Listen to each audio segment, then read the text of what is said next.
keys to the city, baby. When you see us, so you know you really viewing greatness in the making. Double up on facts we stating. Podcasting, cruise control, city, state, the nation. So what you saying, what we saying, prime information. Facts, keys to the city, we unlocking the statements. Streaming every Friday. And ladies and gentlemen, we are back. Clovercrest Media presents Keys to the City. We're streaming on all social media platforms at Keys to the City. So comment, like, subscribe. What a week 3 it was for the NFL. A lot happening, but there was a lot of, atrocity. And it's from 3 franchises, 3 of the proudest franchises in all of the NFL. New York Giants. Nothing to be proud of. Once proud franchises, I should probably say. The Pittsburgh Steelers and Chicago Bears. But of those 3, which proud franchise is in the most trouble? Also, we talked about a possible NFC Championship preview early on in the season. Boy, oh boy, could we be saying back-to-back times that a team could be hosting the Super Bowl inside their stadium? Yes, the LA Rams, also the LA Chargers with an impressive victory, but the LA Rams, boy, oh boy, they are an impressive team right now, as alongside with Matthew Stafford and McVay. It's a match made in heaven. And then let's not forget about, the Bronx Bombers. There is some good going on brewing in New York, and it's the New York Yankees right now, led by the Giancarlo Stanton. Is he the most important player for the New York Yankees to succeed and possibly get to a much-needed World Series title? But let's talk about the atrocity. We talked about it last week.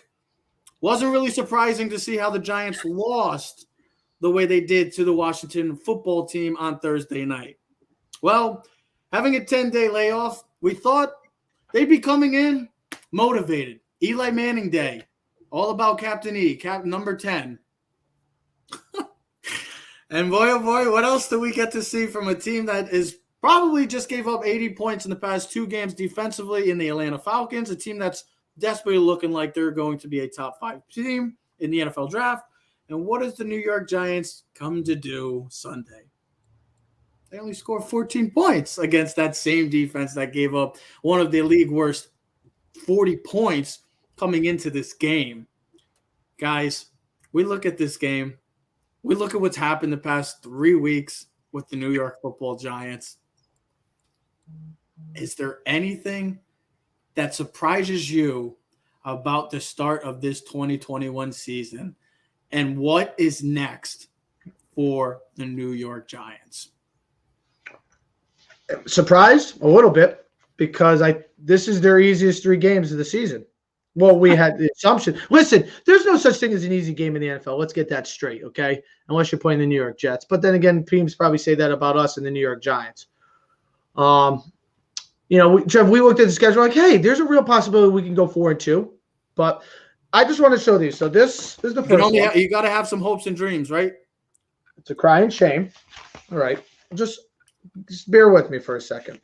Oh, yeah. What is that? I don't even get that. It's a crying shame. Yeah, that's all is going very wrong for Judge and his 0-3. That's the Giants. Then we got this one. Well, that I get. That's a little more. Total trash. Total trash. Okay. And then we're going to finish off the last one. Monday morning blues. That's pretty good. That's pretty good. So we talked about it on Friday. Giants should win. Atlanta's giving up, 28.5, 30 points a game. Giants should be able to. They were giving up 40 points a game in 2 games coming into this game. 40 points, the league worst. This Giant team, I mean, first of all, let's speak about how it wasn't on Fox. It doesn't matter. It's a good thing it wasn't. We didn't miss anything. I really don't have words for this team. I can't really explain it. There is talent on this team. But this what kills me, okay? I'll just get into it all. Daniel Jones, he's like the only quarterback that I know that can throw for 266 yards and can't throw for a touchdown pass. Like, I can't understand and explain that. I can't fathom it. Then you look at the day, you lose 2 receivers from hamstring injuries. Darius Slayton goes down. Sterling Shepard goes down. Then we lose our captain, our middle linebacker, Blake Martinez, to a torn ACL. Evan Ingram gets booed off the field. John Merrill gets booed during halftime. I wouldn't have booed. But, listen, I can understand New York fans' frustration. I mean, we're going to talk about with Yankees stuff later on. Trev, this is the 5th straight season or 3rd straight season of 0-3. It could be a back-to-back seasons of 0-5. We looked at the schedule beforehand. We don't know where the wins are going to come from. I don't have an explanation of this team other than they are bad. My only analogy I could make is if you remember the movie Replacements, and Gene Hackman asks the guys, what do they fear? And they're talking about spiders, they're talking about bugs, snakes, stuff like that. Keanu Reeves says quicksand. He's like, oh yeah, quicksand. And he explains that the harder you try sometimes, the deeper you sink. And I'm going to give these guys credit. They're trying. They're playing. We're just sinking deeper and deeper because when you lose like the Browns had for so many years, and now the Giants are in that spectrum, you don't know how to get out of it. The crystal ball has to be completely cracked. It can't be shook no more. It has to be cracked. And I think it starts from the Mariners, their whole philosophy on drafting players, on the scouting department. Enough with taking guys from, they have a relationship with the Giant, mother, sister, brother, cousin, family. Enough with the Gettlemans, enough with this. Think outside the box because it has not panned out for you for a decade right now. I still don't know if Joe Judge. I get the same stupid-ass comments from him. Yeah, we're playing hard. We're trying. We're there. I know we're not a bad team. No, you are a bad team because bad teams find ways to lose. Good teams find ways to win. And this team, week in and week out, finds ways to lose. Trev, you told me Andrew Thomas is playing good. Congratulations. That's great. I don't want to say this, but the Giants might have to think about throwing the trash out. And that means speaking of cleaning trash, out. And that means John Mayer reportedly punched or kicked the trash can over after the game. So I look at like the Cowboys. Maybe there's a reason why Jason Garrett's not their offensive coordinator no more. All right. And maybe the best move that the Dallas Cowboys made in the offseason was signing Dan Quinn, because when he was actually a defensive coordinator, he was a great defensive coordinator. Some guys are coordinators. Some guys are head coaches. There's a difference. Dan Quinn has improved that Dallas defense a hell of a lot better than it was last year, and you could see it based on their effort. This Giant defense is no longer good. They're not bad, but they're no good. They still have liabilities. They can't capitalize on turnovers. And their offense is pedestrian. You led off the show with Trev, 14 points, 1 touchdown, 2 field goals against the Atlanta Falcons, who had given up almost 40 points a game in the past 2 games. There is an internal issue with this this Giant team, and I don't know how to correct it other than clean house, and I mean go off the reservoir. Clean house and start totally scratch. Look for a Sean McVay. Look for a young guy. Look for an innovative guy, because what you've been doing has not worked. Listen, when the Giants said they had hired the special teams coordinator of the New England Patriots, I told you guys I didn't love that, and I haven't loved it, and I don't like this guy, Jason Garrett. I don't know how this guy's employed. The only guy there's 2 people in the NFL who I think are less employable. One is Matt Nagy, and the other one's Adam Gase. I think these guys, when it comes to coaching, are not good at it. Yeah, there's levels of coaching, and this is the big boy level, and those guys don't have what it takes. To hear Joe Judge talk every week like everything is fine and everything's going to work out, and then to watch, I mean, again, to see the Giants lose a game by a point, it felt like they were going to lose for most of the game. I knew they were going to lose to Washington, even when they went up 29-27. Why we continue to do that, let's not eat up any clock. Let's score, and let's just give the other team the ball with about $130, $140, see if they can't run their 2 minute to perfection while we sit back at a prevent. We've been doing this since 2002. You guys remember the game at Candlestick Park? The Terrell Owens scoreboard game with Strahan? We've been doing this ever since. You get a lead. You don't try to score more because the Giants don't have any concept that this is a 30-point league. You got to score 30 points to win in the NFL. You do now. And the Giants cannot even come close to that. I think that is a 2 to 3 week sum total of Giant games. 30. Joe, to add to your point, it's the past 2 weeks. What we've seen is more of just a conservative approach instead of being aggressive. Where last week Giants get the turnover, Bradbury gets the turnover inside the 20, inside the I think 15-yard line, or definitely the 20-yard line, and they don't do nothing with the ball. They just play conservative. This week, 4th and 3 at the 39-yard line, Atlanta's 39, and we punt the ball. It's just like you got to stop. This is like kind of just reminds me of like the analytics BS in baseball. Sometimes it's like, well, if we punt it and we get them into the 20-yard line, we have a better chance of stopping them and having them go down to a field goal. No, right. Sometimes there's a reason. But like Teddy was saying too, listen, you don't have the 86 Giants defense. No, but that's what I'm saying also. And then this is a defense that is time and time again proven if you give them a chance to blow it, they will do it. So why they constantly fall back on that, I don't know. To watch the Giants is to like watch Groundhog's Day, the Bill Murray movie. I know it's like the same damn thing every single week, and I sit there and I'm like, how are they going to lose?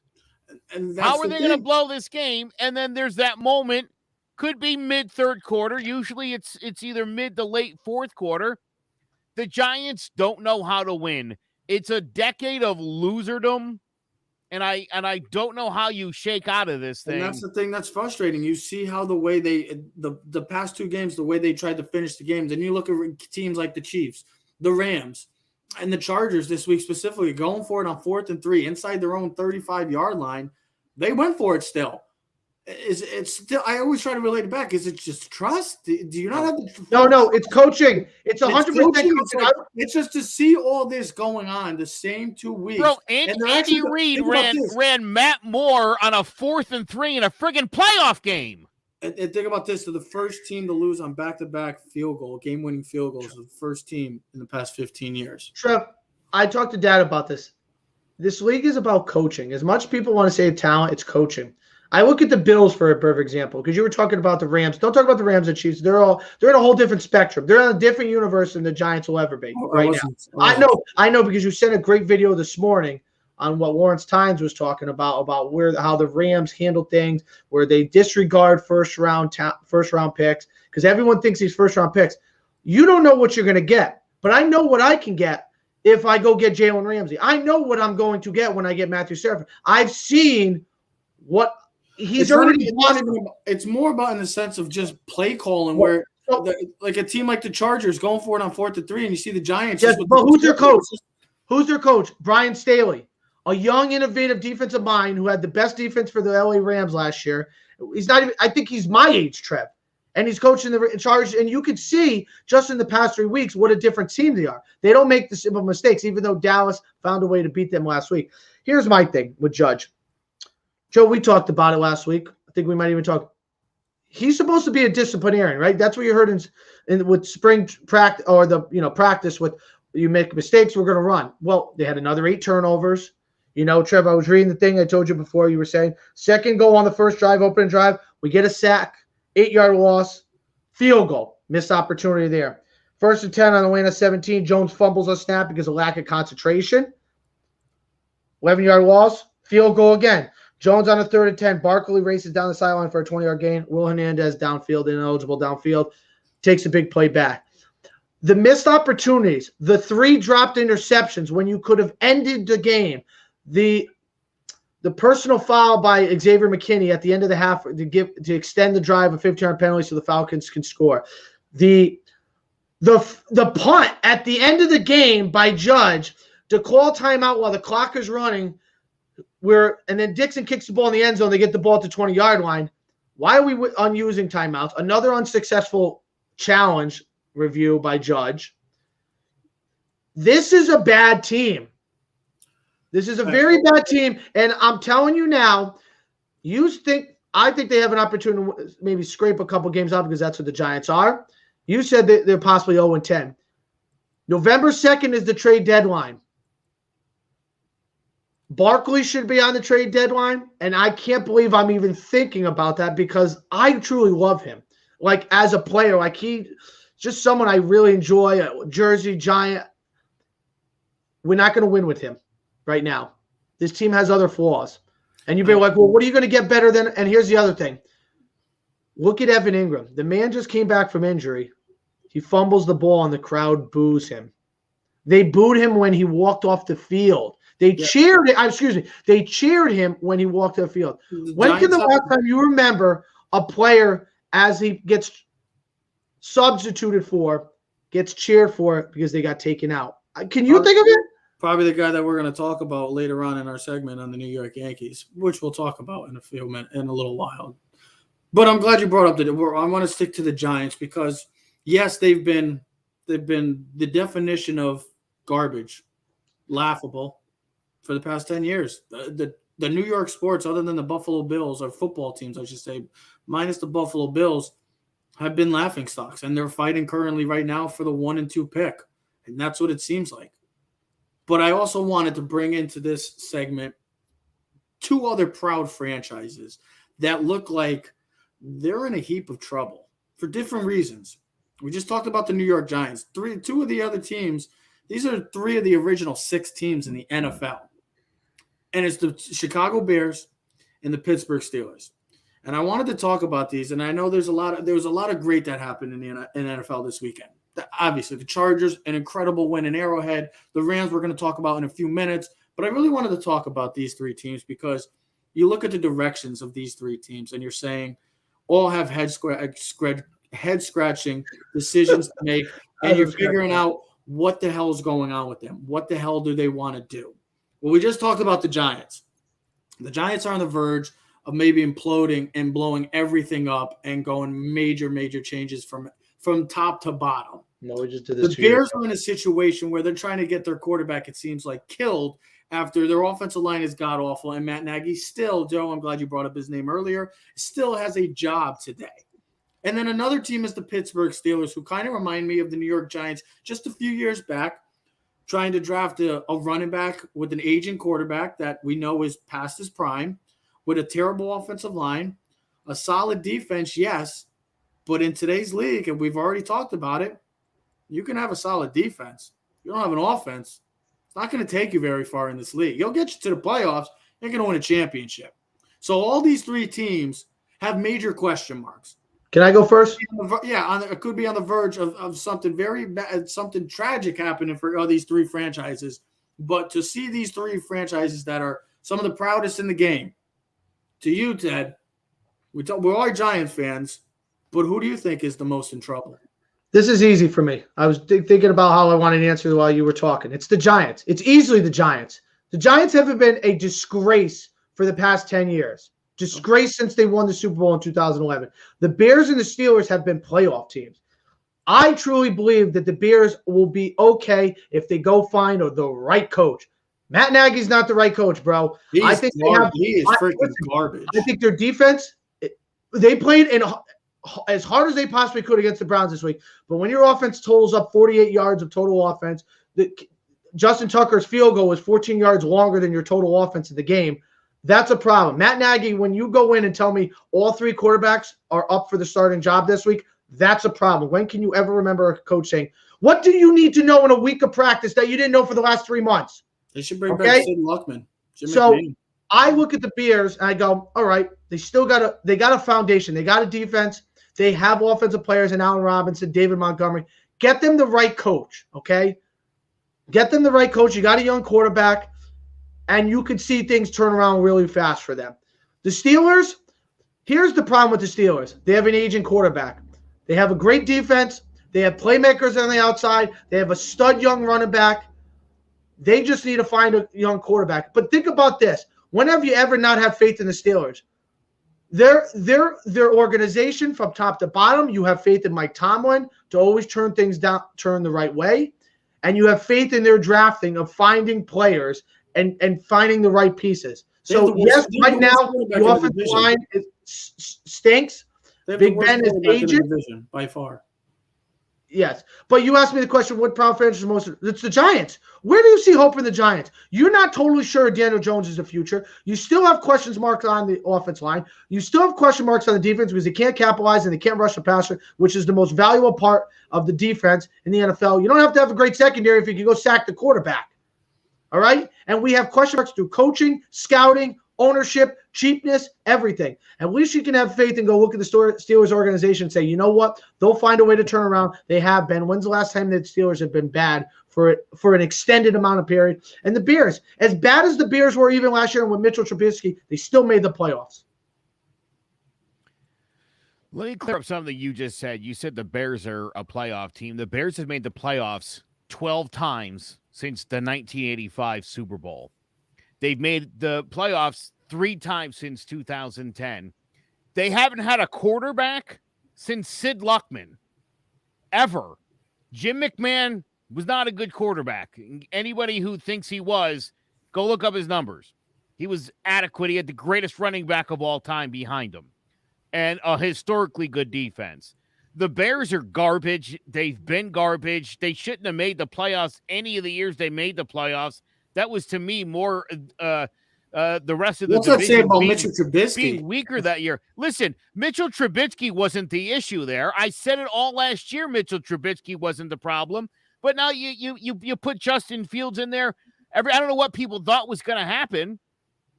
Don't you think, Joe, if they had the right coach, if they had, but again, they haven't had the right coach since 1985. But also to add to the point too, you think the Giants? I mean, I was talking to a Bears fan on Monday. Had coffee Monday morning with a Bears fan. He's like, "This is stunningly unbelievable." That I mean, for a franchise that's never had a 4,000-yard passer. Can you imagine that? I said, when was the last time you had a great running back? Matt Forte, 9 good years. Other than that, here's the thing. The Bears don't generally have talent on offense, and they usually have a pretty decent defense. The years when they can create turnovers, they'll get into the postseason if they have an even somewhat adequate offense. They were in the playoffs last year. That's what speaks about that. Here's the thing. It doesn't matter who the coach. I mean, the coach, yes, plays a big part in all of this. Absolutely. But when your quarterback is getting sacked 8 or 9 times, the offensive line is but that comes down to coaching. I know, but still, you can coach 22 out of 30 times, Trev. They ran 5-man protection. I didn't say I wasn't. I'm agreeing to your point. I understand that the coach plays a big part. But when your offensive line is as atrocious as it is, it doesn't matter. Their offensive line is a major, major glaring weakness. And it showed against the defensive line, one of the better defensive lines in the game. They made Myles Garrett, for what he is, which is an all-pro, dominate literally by himself.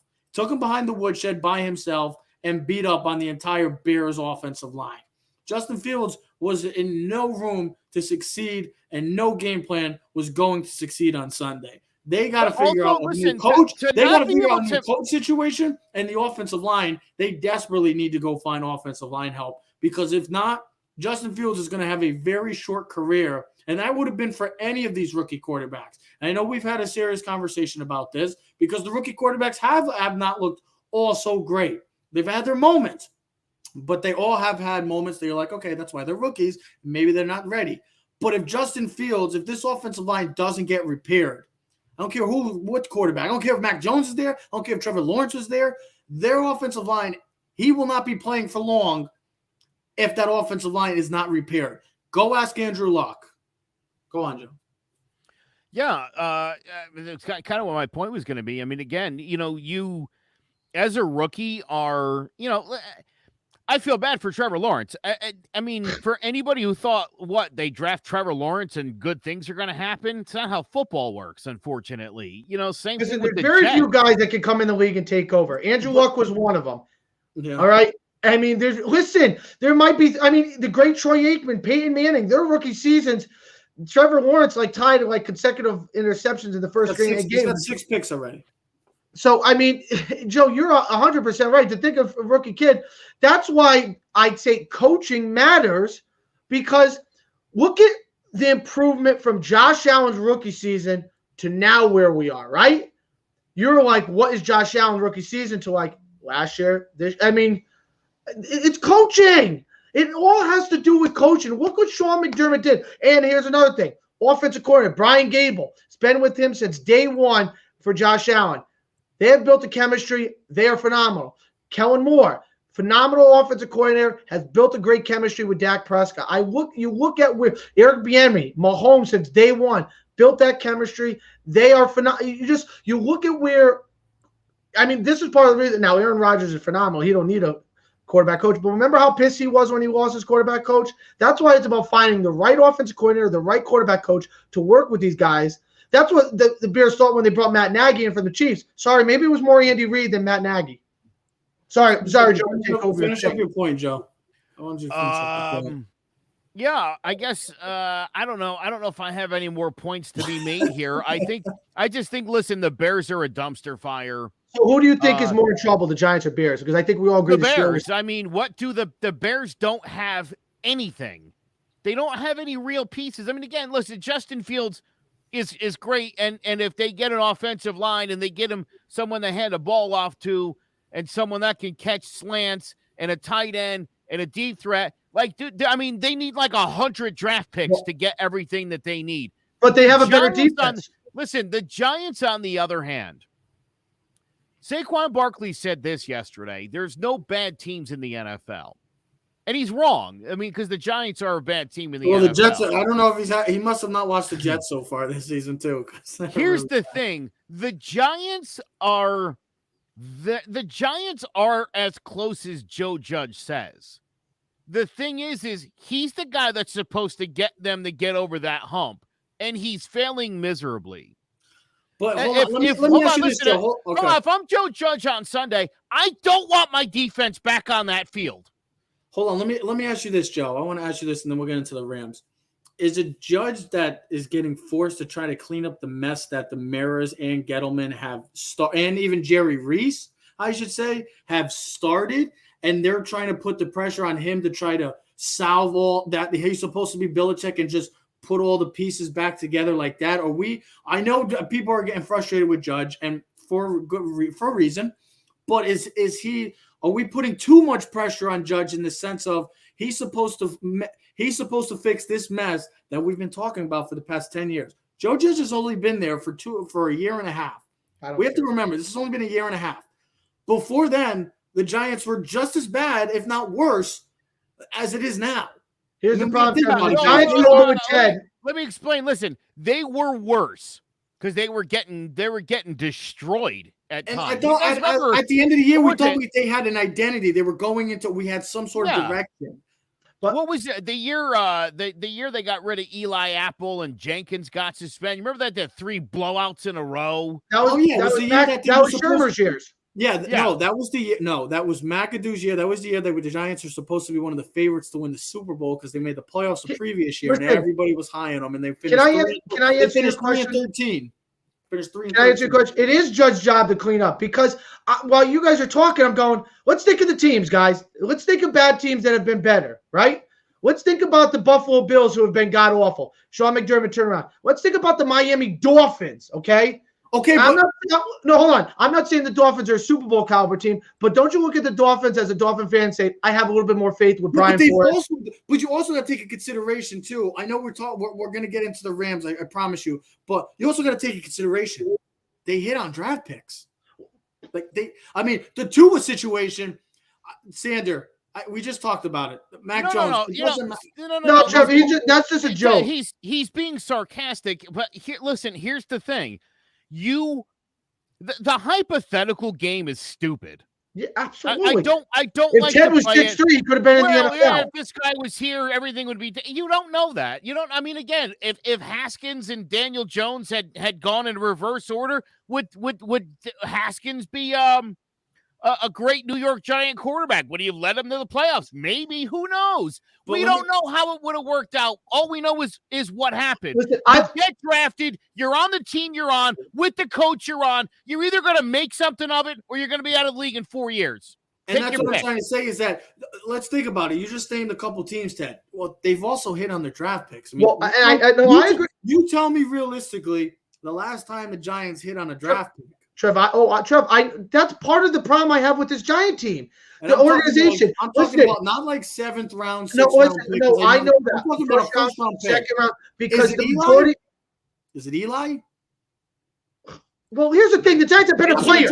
Eli. Listen, the Giants have. The Giants drafted better. They drafted Michael Strahan. They drafted Justin Tuck. They drafted O.C. Minor. They drafted Matthias Kiwanuka. They drafted certain players. They drafted J.C. Horn. They drafted Jeremy Shockey. They hit on picks. That's the difference. I was thinking before. Even the Browns, Stefanski, they got great personnel. You could say, yeah, it's the luck of the draw. He's got great offensive line, but they drafted well. They had the right coach, though. They had the same players with the coaches before, and the coach before couldn't win game with them. I'm going to go. Ryan Flores found a way. Sean McDermott found a way to win. The Rams were awful with Jeff Fisher. Remember? Jared Goff couldn't play a lick of football. All of a sudden, Sean McVay came in, and they were back to – I'm still riding with Judge. Listen, call Jim Harbaugh.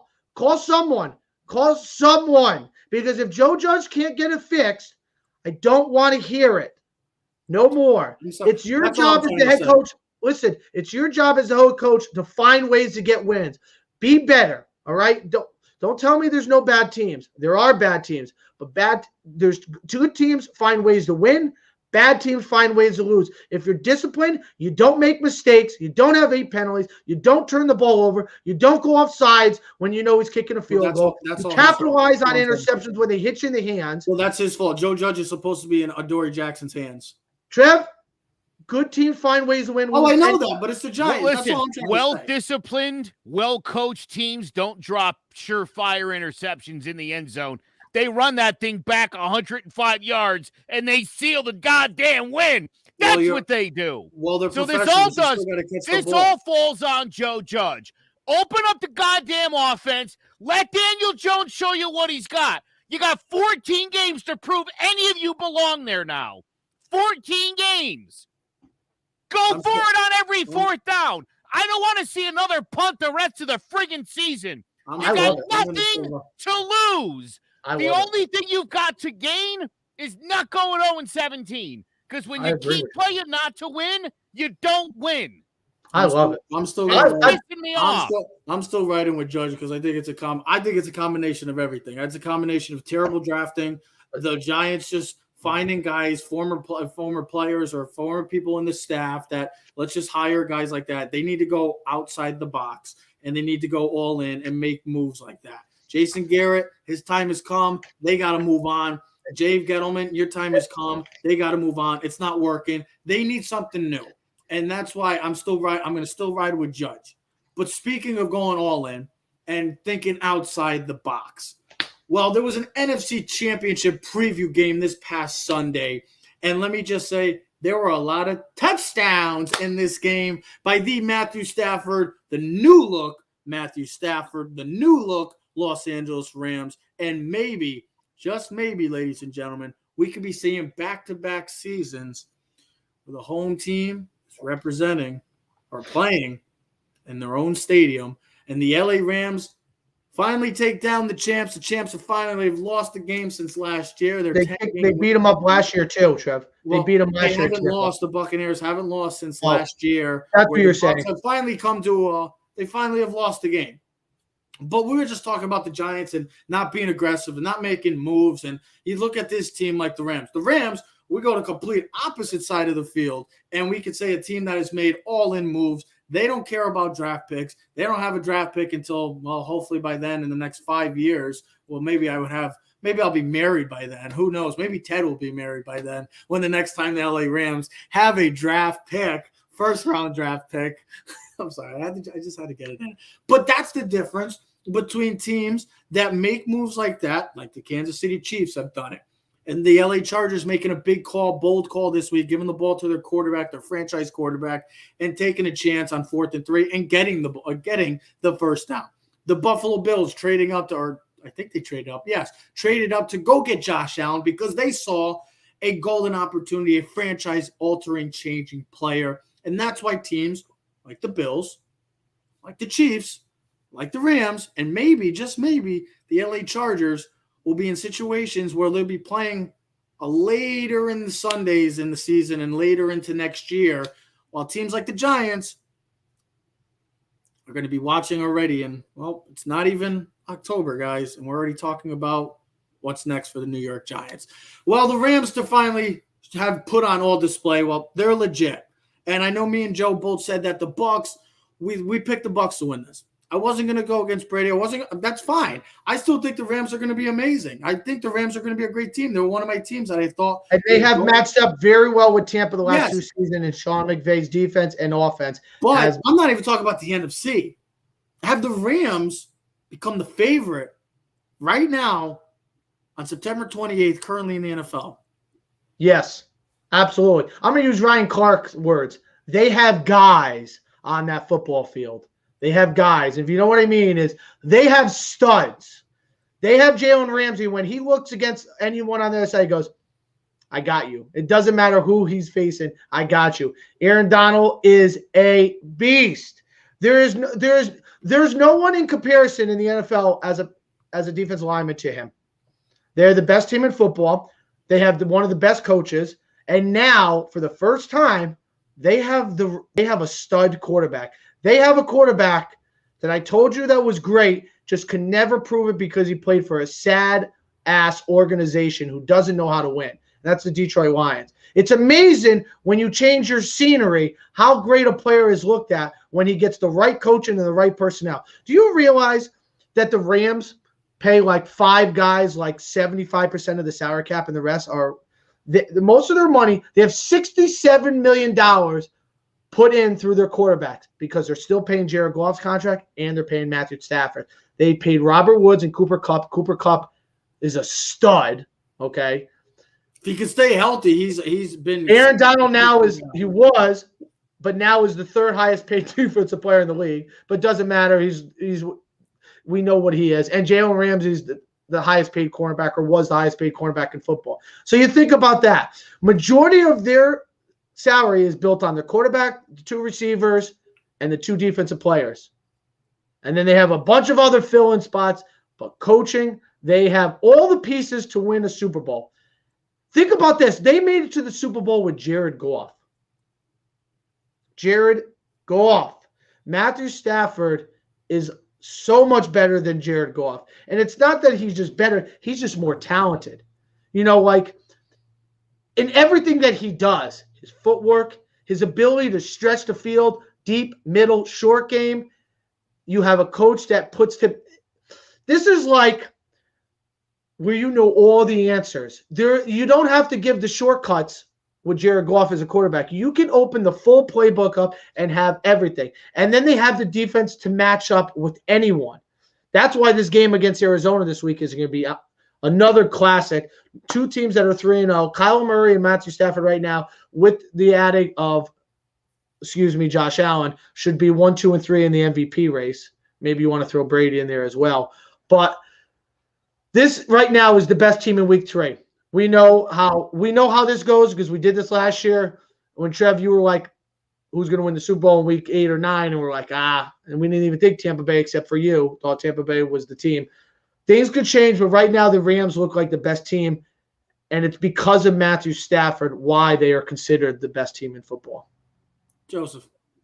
Trent Dilfer and Joe Namath won Super Bowls. So sometimes crap happens, if you know what I mean. He's more talented than both of them. I'm just saying, like the right place, right time. You never know. You're starting to see, though, obviously, because I was one of those people who thought the difference between Goff and Stafford was minimal, and it clearly isn't. It's clearly a level or 2 it's higher a major than improvement I had thought. But at the time I said he's got to show me. If he shows me, he could do it. And if you want to be the man, you got to beat the man. And you just did that. So check and check. So Joe, did you win your fantasy game because of Matthew Stafford this week? Yes, I did. He's great. He's great. Yeah, he's great now. Look at him. Hey, Joe. He's like he stinks. Joe, what was our bet? because you might have to pay up by Thanksgiving because Matthew Stafford right now is averaging about 300 yards and 4 touchdowns a game. Yeah. Hold on. Hold on. So I remember what the stat. Hold on. You guys keep talking. I'll look that up for a second. I don't know if you guys, anybody see Jace Garcia's head, by the way? Yeah. What was the bet? What was the bet? Yeah, what was the bet? I said on Throwing Jabs, I said if oh my God, I have the bet. I have the bet. Teddy, I said if Alexander Volkanovski loses to Brian Ortega, I'll shave my head. And he jumped in on it. He's like, all right, I'll take that bet. I was like, that was a classic fight. Dude, let me tell you something. They could fight that 10 more times. Volkanovski wins every time. He's just a better fighter than Ortega. I explained that to Jace for like 10 minutes, and he jumped in on the bet and lost. And now he's got a shaved head. I love it. Hold on. I just came up with my thing. So the loser of this bet has to shave their head. No, we had a bet, I thought. You had no bet. You had no bet. You guys were going to think about it. No, you guys didn't make a bet. So, Ted, you made the bet for me and Joe last year. I'm making the bet for this one. Trev, you didn't even – first of all, you haven't worn – Yeah, because I'm in another state. I'm still waiting for Joe to bring it down.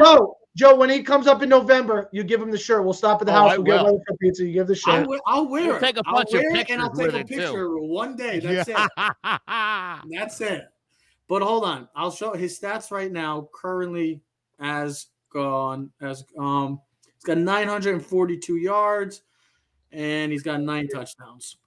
So stats were 4,500 yards and 34 touchdowns. Joe, you should shave your head. This should be the bet. That should be the bet. I make the rules now. Look at me. I'm the captain. Listen, I take bets I'm gonna win. You know what I mean? Jeff, how about you shave your head?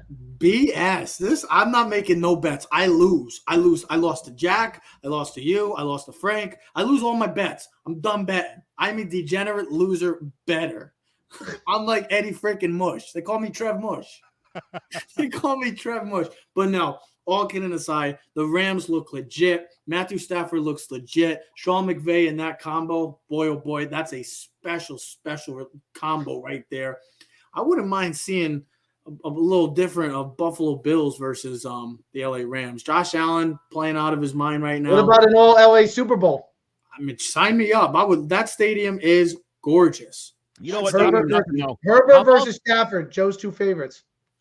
Listen, but right here's the thing, though. Right, when you can target the guy you want, like Sean McVay's, like, get me Stafford. I can do that guy.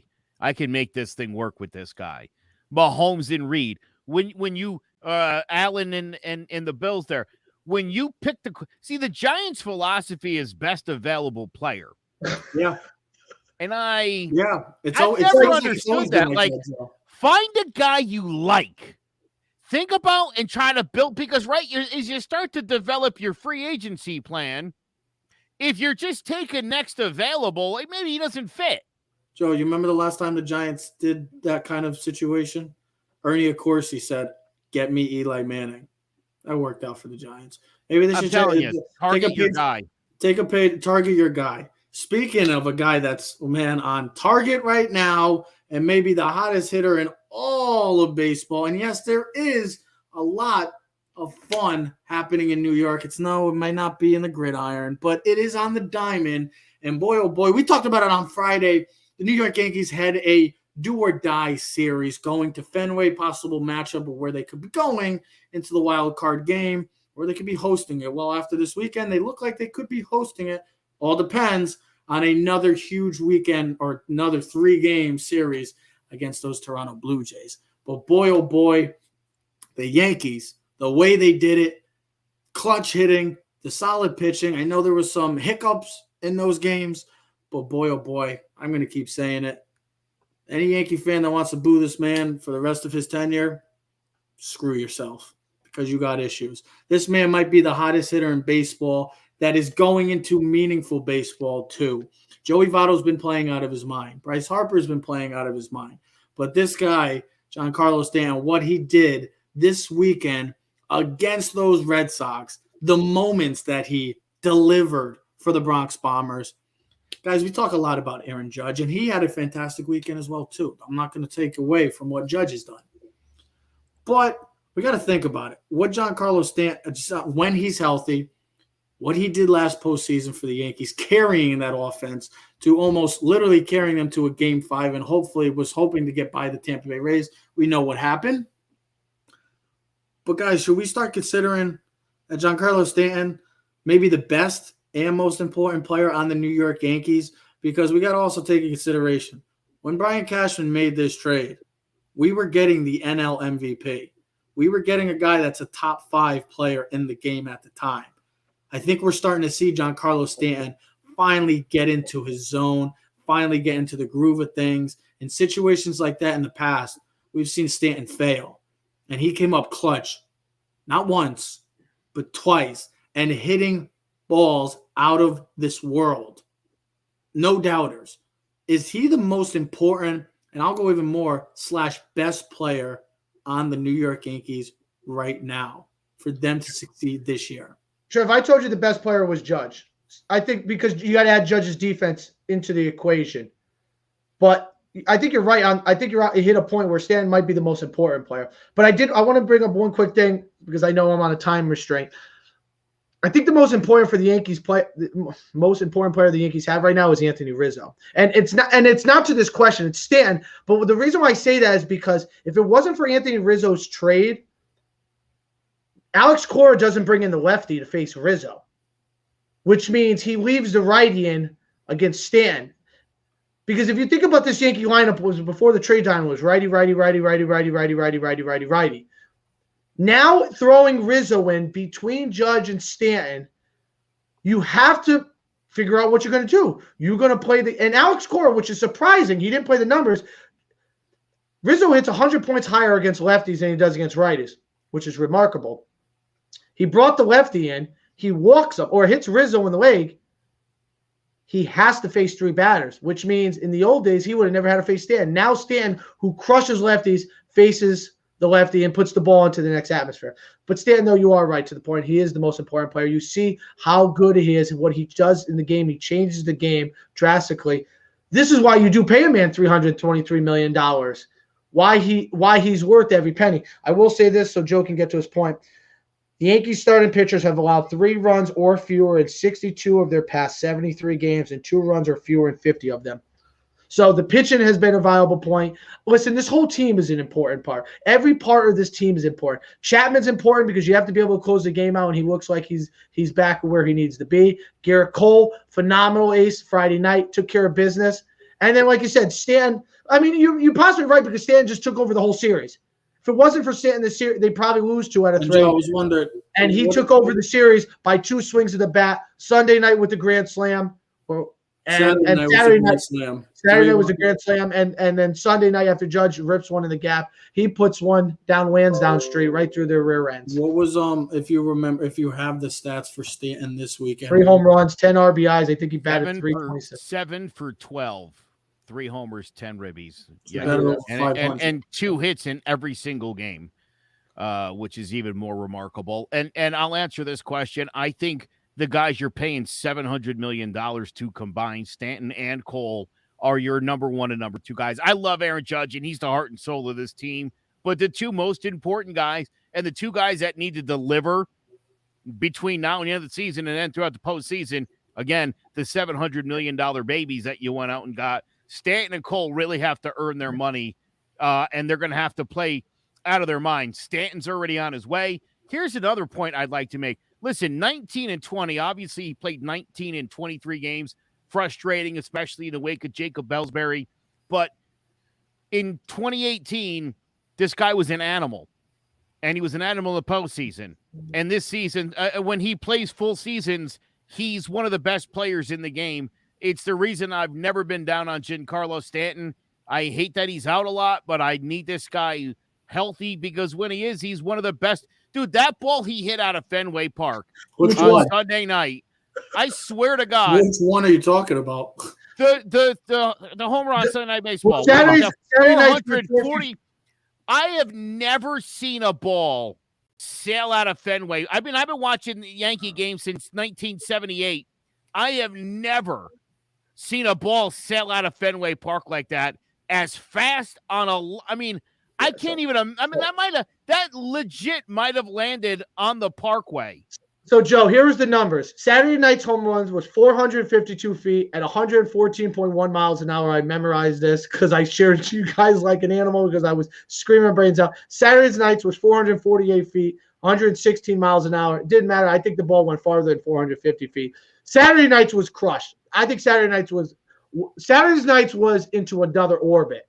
That thing was, I mean, I saw. I said that was definitely one of my favorite Michael Cole. Listen, when he makes contact the way he does, the ball flies. Mm-hmm. And listen, when he's on, it's really hard to put into words of how good he is when he really is hot. When he really is on that streak. We saw it in the postseason. We saw it this weekend. He could carry an entire team. That's how good he is. And if you remember when he was on that Marlins team, when he almost went for 60-something home runs, I don't think – did the Marlins make the playoffs or they just fall short? They just missed it. But he carried them the last 2 months. He literally carried them almost to the playoffs. Mm-hmm. So he's the type of guy where he can literally carry a franchise on his back. And, Joe, you are completely right. The ace in the hole, Garrett Cole, did exactly what he needed to do and set the tone on Friday night. I remember we talked about it Friday. We were satisfied if it was just if they won 2 out of 3. But the way it looked like they were going to maybe lose 2 out of 3. But with the way they found ways to win, the way they delivered in the clutch, Stanton coming up with the huge hits, and to see him getting hot with a week left of the season, that's scary for pitching staffs in the AL. To see him, because we know what Giancarlo can do when he comes to the plate and when he's on. We saw it last year in the postseason. He was the best player on the team. He was the only player that was hitting for the New York Yankees last year. That's what we need again for them to deliver and to get to win another World Series title, because we know he still could be a top 5 player when he's healthy, and he's showing. He is healthy. Well, he's 100% healthy, and that's why I'm saying that's why he's showing why he is Giancarlo Stanton. That's why he was an MVP, and that's why he was one of the best players for quite some time. When he's on the field, he's incredible. And to see what he did this weekend, the way that the team bounced back, it was inspiring, it was encouraging, and it was just promising for maybe bigger and better things that are coming. Well, let's hope. By the way, if there is a playoff game, and it is at Fenway Park, nobody would like that more than Giancarlo Stanton. 24 career games. He's got a slash line 389, 451, 689, 6 homers, 14 extra base hits, and 22 RBI. He feels very comfortable in Boston. Well, they have a huge series. All of this talk of what they did this weekend in Fenway could be all lost if they don't perform well, just like they did against the Sox. But now you're taking on another team that we've struggled with this season. That's the Toronto Blue Jays. Let's hope for the same results that we saw in Fenway. We're going to be back later in the week. We'll be back on Friday. Huge NFL week. I don't know if you guys know, but there's a little matchup going on in Sunday Night Football. Maybe it could be the most watched game of the entire season. Mr. Tom Brady returns back to Boston and Foxborough. I got Mac Jones in that one. The rematch, not the rematch, but the matchup we've all been wanting to see since Tom Brady left New England and went down to Tampa Bay. Belichick, Brady. We got a nice Monday night game. We'll also be talking about the Giants. I guess we have to talk about the Giants because we are Giant fans. We are from the New York tri-state area. So we have to talk about Big Blue. And we will talk about the New York Yankees finishing up the season against the Tampa Bay Rays. A lot going on coming down to postseason time. We'll be talking all about that. The NFL, a quarter of the way of the season is already in the book, is coming to an end, guys. You believe we're already done 4 weeks? Well, first of all, don't wait 17 weeks. We're not even at a quarter, so relax. Don't get your panties all in a bunch, okay? Listen, a math guy over here. Yeah, Ted's got. Yeah, take a load of this guy. We'll tell you to do back in Boys Town.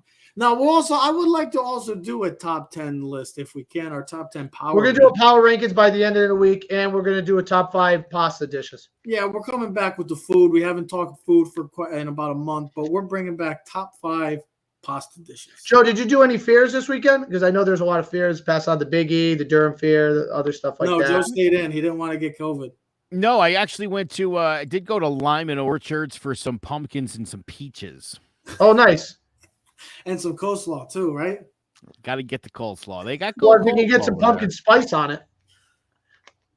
Didn't even go to pumpkin a fair? spice coleslaw. That actually sounds nice. Anyways, ladies and gentlemen, we are streaming on all social media platforms. You got to dice some green apples with that. I do that. I'm sorry. It's not down here. It's not like that down here. You guys are going to enjoy the fall real soon. Trev, it's going to be fall tomorrow. It's going to be in the nighttime, 45 degrees. Sucks to suck. Anyways, we are Keys to the City, streaming on all social media platforms. So comment, like, subscribe, or share. Clovercrest Media presents Keys to the City. We are out. Yeah. Keys to the city, baby. When you see us, so you know you really viewing greatness in the making. Double up on facts we stating. Podcasting, cruise control, city, state, the nation. So what you saying, what we saying, prime information. Facts, keys to the city, we're unlocking the statements. Streaming every Friday.